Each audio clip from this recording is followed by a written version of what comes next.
Sugar കുറയ്ക്കാനായിട്ട് വർഷങ്ങളോളം മരുന്ന് കഴിച്ച് മടുത്തവരാണോ നിങ്ങൾ? എന്നാൽ ഇനി മരുന്നില്ലാതെ ഒരു 15 ദിവസം മാത്രം രാത്രിത്തെ ഭക്ഷണം ഇങ്ങനെ ഒന്ന് ക്രമീകരിച്ച് നോക്കിക്കേ. തീർച്ചയായിട്ടും നിങ്ങളുടെ ഷുഗർ ലെവൽ കുറയ്ക്കാനായിട്ട് സാധിക്കും. ഇത് doctor Jumana Haseen, doctor Jumana's homeo care, Vadakkanchery, Palakkad. പൊതുവേ ഡയബറ്റിക് ആയിട്ടുള്ളവർ ടൈപ്പ് 1, ടൈപ്പ് 2 രണ്ട് തരം ഡയബറ്റീസ് ഉണ്ട്. അപ്പോൾ ഒരു പേഷ്യൻ്റ് ആദ്യം വരുമ്പോൾ തന്നെ നമ്മൾ അവരോട് പ്രത്യേകം എടുക്കാൻ പറയുന്ന ഒരു ടെസ്റ്റാണ് സി പെപ്റ്റൈഡ് എന്ന് പറയുന്നത്.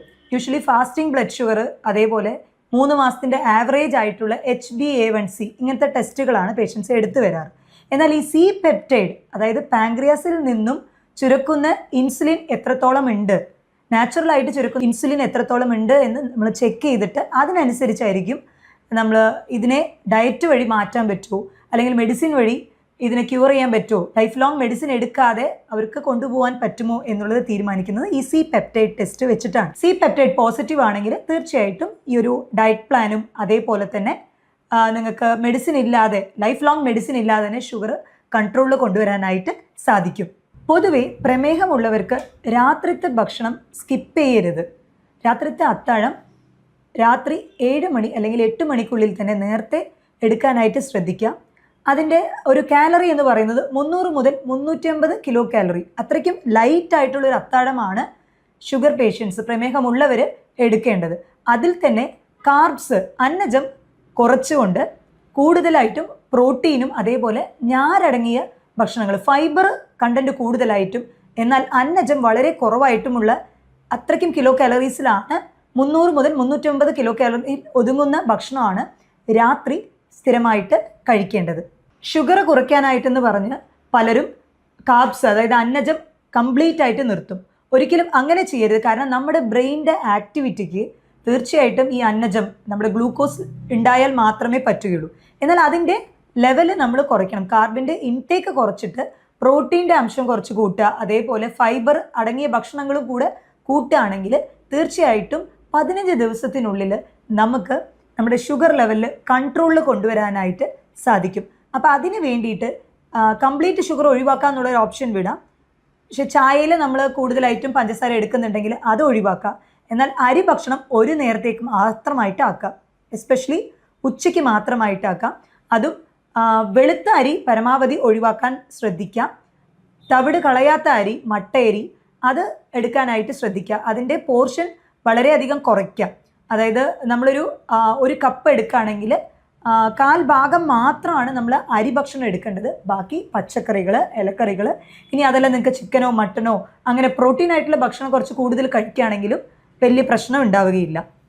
സ്ഥിരമായി പ്രമേഹത്തിന് മരുന്നുകൾ എടുത്തു വരുന്നവർക്ക് വൈറ്റമിൻ B12 കുറവ് കണ്ടുവരാറുണ്ട്. അപ്പോൾ അത് കാരണം കൈകാല് മരവിപ്പ്, തരിപ്പ് ഇങ്ങനത്തെ പ്രശ്നങ്ങളും ഉണ്ടാവാറുണ്ട്. അപ്പോൾ അതുകൊണ്ട് തന്നെ പ്രോട്ടീൻ റിച്ച്, നമ്മൾ ആനിമൽ ഫുഡ് എന്ന് പറയും, അതായത് മത്സ്യങ്ങളായാലും അതേപോലെ ഇറച്ചി വിഭവങ്ങളൊക്കെ കുറച്ചുകൂടി കൂടുതലായിട്ട് കഴിക്കുകയാണെങ്കിൽ തീർച്ചയായിട്ടും വൈറ്റമിൻ B12 ആ ഒരു ഡെഫിഷ്യൻസി, ആ ഒരു കുറവ് നികത്താനായിട്ട് സാധിക്കും. രാത്രിയിലുള്ള ഭക്ഷണം എപ്പോഴും ലഘുവായിട്ട് എടുക്കാനായിട്ട് ശ്രദ്ധിക്കുക. അതൊരിക്കലും സ്കിപ്പ് ചെയ്യരുത്. കാരണം ഒട്ടുമിക്ക ആളുകളും ഇപ്പോൾ പ്രമേഹം ഉണ്ട് എന്ന് പറയുമ്പോൾ ഇപ്പോൾ രാത്രി ഒരു നേരം ഭക്ഷണം കട്ട് ചെയ്യുക, അല്ലെങ്കിൽ രാത്രി ചപ്പാത്തി കൂടുതൽ കഴിക്കുക. ചപ്പാത്തി കഴിച്ചത് കൊണ്ട് മാത്രം ഷുഗർ കുറയണം എന്നില്ല. ചപ്പാത്തിയും ശരിക്കും പറഞ്ഞാൽ കാർബ് തന്നെയാണ്. കഴിക്കുമ്പോൾ അതിൻ്റെ ക്വാണ്ടിറ്റി കുറയ്ക്കുക. അപ്പോൾ ചപ്പാത്തി സാധാരണ 3 ചപ്പാത്തി 4 ചപ്പാത്തി എടുക്കുന്നവരാണെങ്കിൽ അത് 1 ചപ്പാത്തി ആക്കിയിട്ട് അത് കുറയ്ക്കുക. അതിൻ്റെ കൂടെ പ്രോട്ടീനോ പിന്നെ ക്യാബേജ് തോരനോ അങ്ങനെയൊക്കെ ആയിട്ട് ഫൈബറൊക്കെ വെച്ചിട്ട് കൂടെ സബ്സ്റ്റിറ്റ്യൂട്ട് ചെയ്യുന്നതായിരിക്കും കുറച്ചുകൂടെ ഉചിതം.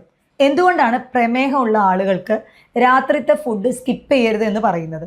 കാരണം രാത്രി നമ്മൾ കിടക്കുന്ന സമയത്ത് ഒരു ലോങ് ടൈം, ഒരുപാട് നേരം നമ്മൾ ഫാസ്റ്റിങ്ങിലോട്ട് പോകുന്നുണ്ട്. ഭക്ഷണം ഒന്നും കഴിക്കാതെ ബ്ലഡിൽ ഗ്ലൂക്കോസ് ലെവല് കുറഞ്ഞു പോകാനായിട്ട് സാധ്യതകൾ കൂടുതലാണ്. അപ്പോൾ ഈ ഷുഗർ ഉള്ളവരിൽ ഏറ്റവും കൂടുതൽ പേടിക്കേണ്ട ഒരു കാര്യം എന്ന് വെച്ചാൽ ഹൈപ്പോഗ്ലൈസിമിക് എന്നുള്ളതാണ്. കാരണം ഷുഗർ ഉണ്ടെന്ന് പറഞ്ഞ് എല്ലാ ഷുഗർ കണ്ടന്റും അവോയ്ഡ് ചെയ്ത് കഴിയുമ്പോൾ ബ്ലഡിൽ ഗ്ലൂക്കോസ് ലെവല് കുറയും. നമ്മുടെ ബ്രെയിന് ഗ്ലൂക്കോസ് ഇല്ലാണ്ട് പ്രവർത്തിക്കാനായിട്ട് പറ്റില്ല. അപ്പോൾ അങ്ങനെ വരുമ്പോൾ കൈയും കാലും വിറയ്ക്കുക, ഹൃദയമിടിപ്പ് കൂടുക, ഈവൻ സംസാരിക്കാൻ പോലും ബുദ്ധിമുട്ടാവുക, തല കറങ്ങുക, അങ്ങനത്തെ സിവിയർ സ്റ്റേജിലോട്ട് മാറാൻ സാധ്യതയുണ്ട്. ഒരിക്കലും ഒരു ഗ്ലൂക്കോസ് ലെവൽ കൂടി എന്നുള്ളത് കൊണ്ട് പെട്ടെന്നൊരു അഗാധമായിട്ട് ഒരു എഫക്റ്റ് ബോഡിയിൽ ഉണ്ടാവില്ല. എന്നാൽ നമ്മുടെ ശരീരത്തിൽ ഗ്ലൂക്കോസ് ലെവൽ കുറഞ്ഞു കഴിഞ്ഞാൽ അത് പെട്ടെന്ന് തന്നെ നമ്മുടെ ശരീരത്തിന് എഫക്റ്റ് ചെയ്യും. കാരണം ബ്രെയിനിന് പ്രോപ്പറായിട്ട് പ്രവർത്തിക്കാനായിട്ട് പറ്റില്ല. അപ്പോൾ അതുകൊണ്ടാണ് രാത്രിത്തെ ഭക്ഷണം ഒരിക്കലും സ്കിപ്പ് ചെയ്യരുത്. കാരണം രാത്രി കിടന്ന് കഴിയുമ്പോൾ ഒരു 8 മുതൽ 9 മണിക്കൂറോളം നമ്മൾ ഒന്നും കഴിക്കാതെയാണ് ഇരിക്കുന്നത്. ബ്ലഡിൽ ഗ്ലൂക്കോസ് ലെവൽ കുറയും. അപ്പോൾ മാക്സിമം രാത്രിത്തെ ഭക്ഷണം കഴിക്കണം. എന്നാൽ അത് വളരെ ലഘുവായിട്ട്. രാവിലത്തെ ഭക്ഷണമാണ് നമ്മൾ കുറച്ചുകൂടെ ഹെവി ആയിട്ട് കഴിക്കേണ്ടത്. അതായത് നോൺ വെജ് അങ്ങനെ അതേപോലെ കൂടുതൽ പ്രോട്ടീനും ഫാറ്റും കണ്ടന്റുള്ള ഭക്ഷണങ്ങളൊക്കെ കഴിക്കേണ്ടത് രാവിലെയാണ്. രാത്രി അതിൻ്റെ പോർഷൻ കുറയ്ക്കുക. ഞാൻ പറഞ്ഞ പോലെ 300 മുതൽ 350 കിലോ കാലറി ഉള്ള ഭക്ഷണങ്ങൾ രാത്രി എടുക്കുകയാണെന്നുണ്ടെങ്കിൽ തീർച്ചയായിട്ടും നല്ല റിസൾട്ട് ഉണ്ടാവും. രാവിലെ എണീക്കുമ്പോൾ ഫാസ്റ്റിംഗ് ബ്ലഡ് ഷുഗർ ആണ് പകുതി ആളുകളും നമ്മളിപ്പോൾ ബ്ലഡ് ടെസ്റ്റ് ആയിട്ട് കൊണ്ടുവരുന്നത് ഫാസ്റ്റിംഗ് ബ്ലഡ് ഷുഗർ ആയിരിക്കും. അപ്പോൾ ഫാസ്റ്റിംഗ് ബ്ലഡ് ഷുഗർ എപ്പോഴും ഡിപ്പെൻഡ് ചെയ്യുന്നത് എന്താണെന്ന് വെച്ചാൽ നമ്മൾ രാത്രി കഴിക്കുന്ന ഭക്ഷണത്തിനെ ആശ്രയിച്ചായിരിക്കും. ഇപ്പോൾ രാത്രി നമ്മളൊരു ഹെവി മീൽസ് ആണ് കഴിക്കുന്നത്, ഒരു ബിരിയാണിയോ അല്ലെങ്കിൽ ചിക്കനോ മട്ടനോ അങ്ങനെ ഹെവി മീൽസ് എടുക്കുന്നുണ്ട് എന്നുണ്ടെങ്കിൽ തീർച്ചയായിട്ടും അടുത്ത ദിവസം രാവിലെ നമ്മൾ വെറും വയറ്റിൽ ചെക്ക് ചെയ്യുന്ന ബ്ലഡ് ഷുഗറിൽ സ്പൈക്ക് കാണിക്കും. അപ്പോൾ അത് മാത്രം വെച്ചിട്ട് നമുക്ക് ബ്ലഡ് ഗ്ലൂക്കോസ് ലെവൽ അളക്കാനായിട്ട് പറ്റില്ല. അപ്പോൾ അതുകൊണ്ട് തന്നെ എൻ്റെ അടുത്ത് വരുന്ന പേഷ്യൻസിൻ്റെ അടുത്ത് ഞാൻ സ്ഥിരമായിട്ട് പറയാറുള്ള ഒരു കാര്യമാണ് 3 മാസത്തിൻ്റെ ആവറേജ് ആയിട്ടുള്ള ബ്ലഡ് ടെസ്റ്റ്, അതായത് ഗ്ലൈക്കേറ്റഡ് ഹീമോഗ്ലോബിൻ എന്ന് പറയും, HbA1c, അതും കൂടെ ഒന്ന് എടുക്കൂ. അത് നോക്കിക്കഴിഞ്ഞാൽ നമുക്ക് കറക്റ്റ് മനസ്സിലാവും. അത് 6ന് താഴെയാണ് എന്നുണ്ടെങ്കിൽ നമുക്ക് ഒരു ഗുഡ് കൺട്രോളാണ്, ഡയബറ്റിക് അല്ല. ഇനി 6നും 7നും ഇടയ്ക്കാണെന്നുണ്ടെങ്കിൽ ഒരു കുറച്ച് കൺട്രോൾ ഉണ്ട്, എന്നാലും കുറച്ചുകൂടെ ശ്രദ്ധിക്കാനുണ്ട് എന്നുള്ളതാണ്. ഇനി 7-ന് വരുന്ന കേസസ് ഒക്കെ ഉണ്ട്, അതൊക്കെ ഔട്ട് ഓഫ് കൺട്രോൾ ആണ്. അപ്പോൾ അവർക്ക് വിത്ത് മെഡിസിൻസ് ഡയറ്റും കൂടെ ശ്രദ്ധിക്കേണ്ടി വരും. പ്രീ ഡയബറ്റിക് ബോർഡർ ലൈൻ ആണ് എന്നുണ്ടെങ്കിൽ തീർച്ചയായിട്ടും നിങ്ങൾക്ക് മെഡിസിൻസ് ഒന്നും എടുക്കേണ്ട ആവശ്യമില്ല കേട്ടോ. ഈ ഡയറ്റ് പ്ലാൻ തന്നെ ശ്രദ്ധിച്ചാൽ മതിയാവും. അതിനിപ്പോൾ 15 ദിവസം ഓരോ ദിവസവും നമുക്ക് അതിൻ്റെ കണ്ടന്റ് നോക്കുകയാണെങ്കിൽ ഇപ്പോൾ മില്ലറ്റ് അധികം ഇൻക്ലൂഡ് ചെയ്യാനായിട്ട് പറ്റും. കാർബ്സിന് പകരം മില്ലറ്റ് ദോശയോ അല്ലെങ്കിൽ മില്ലറ്റ് ഇഡ്ലി 1 or 2 എടുക്കാം. അതിൻ്റെ കൂടെ തന്നെ ഇപ്പോൾ വെണ്ടയ്ക്ക തോരൻ അല്ലെങ്കിൽ കാബേജ് തോരൻ, അങ്ങനെ ഫൈബർ അടങ്ങിയിട്ടുള്ള ഭക്ഷണം രാവിലത്തെ കോൺസ്റ്റിപ്പേഷൻ ഒഴിവാക്കാനും ഹെൽപ്ഫുൾ ആവും. അങ്ങനെ ഫൈബർ കുറച്ചുകൂടെ ഒരു 50% ഫൈബർ കണ്ടന്റ്, അതേപോലെ നമുക്ക് നോക്കുകയാണെങ്കിൽ ഒരു 15% 20%-ത്തിനുള്ളിൽ കാർബ്, ബാക്കി 30-35% പ്രോട്ടീൻ. ഈ പ്രോട്ടീൻ എന്ന് പറയുമ്പോൾ നമ്മൾ പയറുവർഗ്ഗങ്ങൾ എടുക്കാം, അതല്ല ചിക്കനോ മട്ടനോ ഒക്കെ എടുക്കാം. പക്ഷെ എടുക്കുന്നതിൻ്റെ ക്വാണ്ടിറ്റി കുറയ്ക്കണം എന്ന് മാത്രം. ചിക്കനിൽ തന്നെ ഓരോന്നിലും, ചിക്കൻ്റെ ഓരോ പാർട്സിലും അതിൻ്റേതായ കാലറീസ് ഡിഫറെൻ്റ് ആണ്. കാരണം ഇപ്പോൾ നമ്മൾ നോക്കിക്കഴിഞ്ഞാൽ ചിക്കൻ്റെ ബ്രസ്റ്റ് നോക്കിക്കഴിയുകയാണെങ്കിൽ അതിൽ പ്രോട്ടീൻ കുറച്ചുകൂടെ കൂടുതലും ഫാറ്റ് കണ്ടൻറ്റ് കുറവുമാണ്. അതേസമയം ചിക്കൻ്റെ കാല്, തൈസിലൊക്കെ നോക്കുകയാണെങ്കിൽ ഫാറ്റ് കണ്ടൻറ്റ് വളരെ കൂടുതലാണ്, അതിൻ്റെ കിലോ കാലറിയും കൂടുതലായിരിക്കും ഇൻടേക്ക്. അപ്പോൾ ഓരോ ബോഡി പാർട്സും അതിനനുസരിച്ച് കിലോ കാലറീസ് ഡിഫറെൻ്റ് ആവും. അതിലുള്ള കൊഴുപ്പ് അടങ്ങിയതനുസരിച്ച് അതിൻ്റെ പ്രോട്ടീൻ ഇൻടേക്കും വ്യത്യാസപ്പെടും. അപ്പോൾ അതനുസരിച്ച് കാൽക്കുലേറ്റ് ചെയ്ത് എടുക്കുകയാണെങ്കിൽ കുറച്ചുകൂടെ എഫക്റ്റീവ് ആയിരിക്കും. നമ്മുടെ കേരളീയർക്ക് ഏറ്റവും പ്രിയപ്പെട്ട ഭക്ഷണമാണ് ഈ ഇഡലി, ദോശ, അരി ഭക്ഷണം, അതേപോലെ തന്നെ കപ്പ. ഇതിലൊക്കെ ഗ്ലൈസിമിക് ഇൻഡെക്സ് കൂടുതലാണ്. ഗ്ലൈസിമിക് ഇൻഡെക്സ് എന്ന് പറയുമ്പോൾ നമ്മൾ രക്തത്തിൽ ഗ്ലൂക്കോസ് അലിഞ്ഞു ചേരാനുള്ള ഒരു ടൈമും അതും കൂടുതലായിരിക്കും. പെട്ടെന്ന് തന്നെ അത് ഷുഗർ സ്പൈക്ക് ഉണ്ടാവും. അപ്പോൾ അങ്ങനത്തെ ഭക്ഷണങ്ങൾ രാത്രി പരമാവധി കഴിക്കുന്നത് ഒഴിവാക്കുക. അതുപോലെ വെജിറ്റബിൾസ് എടുക്കാമെന്ന് ഞാൻ പറഞ്ഞു. അപ്പോൾ ഈ വെജിറ്റബിൾസിലെ പൊട്ടേറ്റോ, ഉരുളക്കിഴങ്ങ് ഒരിക്കലും കണക്കിൽ വരില്ല. കാരണം ഉരുളക്കിഴങ്ങ് ഹൈലി റിച്ച് ഇൻ കാർബ്സ്, അതിന് ഗ്ലൈസിമിക് ഇൻഡെക്സും കൂടുതലാണ്, കാർബിൻ്റെ അന്നജം അതിൽ വളരെയധികം കൂടുതലാണ്. അപ്പോൾ അത് രാത്രി പരമാവധി ഒഴിവാക്കാനായിട്ട് ശ്രദ്ധിക്കുക.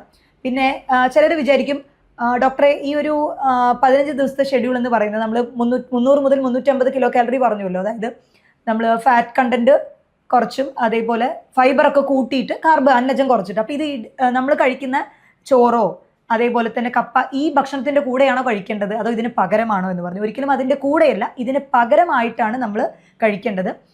ഇപ്പോൾ ഷുഗർ കുറയ്ക്കണമെന്ന് ആഗ്രഹിക്കുന്നവർ ഈ അന്നജം അല്ലെങ്കിൽ നമ്മൾ ഈ അരി ഭക്ഷണം ഒരു നേരത്തേക്ക് മാത്രമായിട്ട് ഒതുക്കുക.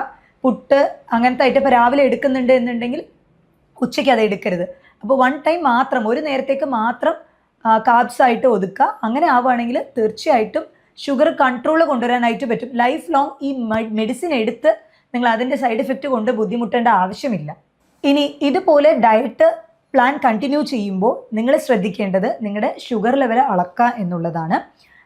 നമ്മൾ ഹൈപ്പോഗ്ലൈസിമിക് എന്നുള്ള കണ്ടീഷൻ പറഞ്ഞല്ലോ, ഷുഗർ ലെവൽ പെട്ടെന്ന് കുറഞ്ഞു പോകാൻ സാധ്യതയുണ്ട്. അതുകൊണ്ട് തന്നെ നിങ്ങൾ ഫാസ്റ്റിംഗ് ബ്ലഡ് ഷുഗർ ഇടയ്ക്കിടയ്ക്ക് ചെക്ക് ചെയ്യണം. അതേപോലെ തന്നെ ആഹാരത്തിന് ശേഷമുള്ള ഷുഗർ ലെവൽ ആഴ്ചയിൽ 2-3 തവണ അതും ചെക്ക് ചെയ്യുന്നത് നല്ലതായിരിക്കും. കാരണം ഷുഗർ ലെവൽ ഒരിക്കലും താഴെ പോകാൻ പാടില്ല. ഇൻ കേസ് നിങ്ങൾക്ക് അങ്ങനത്തെ ലക്ഷണങ്ങളുണ്ട്, തലകറക്കം, ഭയങ്കര ക്ഷീണം അനുഭവപ്പെടുക, സംസാരിക്കാൻ തന്നെ നാവ് കുഴയുക, ഇങ്ങനത്തെ ബുദ്ധിമുട്ടുകൾ ഉണ്ട് എന്നുണ്ടെങ്കിൽ പെട്ടെന്ന് തന്നെ ഒരു വീറ്റ് ബിസ്ക്കറ്റോ അങ്ങനെ ജ്യൂസോ അങ്ങനെ ചെറിയ ലെവലിൽ ഷുഗർ സ്പൈക്കിന് വേണ്ടി കുടിച്ചു കഴിഞ്ഞാൽ അതിനെ പെട്ടെന്ന് റിവേഴ്സ് ചെയ്യാനായിട്ട് പറ്റും. ഈ ഹൈപ്പോഗ്ലൈസിമിക്ക് അപ്പോഴത്തേക്ക് മാറ്റാനായിട്ട് പറ്റും. മറ്റൊരു ഹെൽത്ത് ടോപ്പിക്കുമായിട്ട് വീണ്ടും കാണാം.